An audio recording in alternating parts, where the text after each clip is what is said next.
Sir, നിങ്ങളൊരു police സ്റ്റേഷനിൽ വിളിച്ചു, ഒരു പോലീസ് ഓഫീസറിന്റെ വോയിസ് ഒക്കെ പുറത്തു വിട്ടു. അങ്ങനെ പുറത്തുവിടാൻ പറ്റുമെന്ന് എനിക്കറിയില്ല.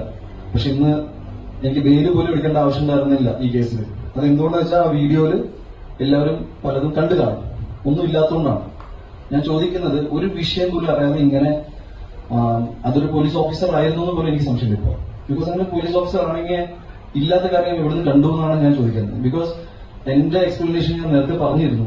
ഈ കൂളിംഗ് ഗ്ലാസ് വലിച്ചു പറയുന്ന കഥ ഞാൻ നേരത്തെ പറഞ്ഞത്. ചെയ്ത കാര്യം സമ്മതിക്കാൻ എനിക്കൊരു മടിയില്ല. ഒരു ബേസിക് റീസെർച്ച് എന്നൊരു സാധനമുണ്ടല്ലോ. അതായത് നിങ്ങൾ ഒരു വ്യക്തിനെ ഇങ്ങനെ പബ്ലിക്കലി കില്ല് ചെയ്യുന്ന രീതിയിൽ എനിക്ക് മനസ്സിലായില്ല. ബിക്കോസ് എനിക്ക് നിങ്ങളിൽ ചില പ്രതീക്ഷകളുണ്ടായിരുന്നു. എന്തുകൊണ്ടെന്ന് വെച്ചാൽ ഈ പുള്ളി ഫെഫ്കയിലെ മെമ്പർ പോലും അല്ല.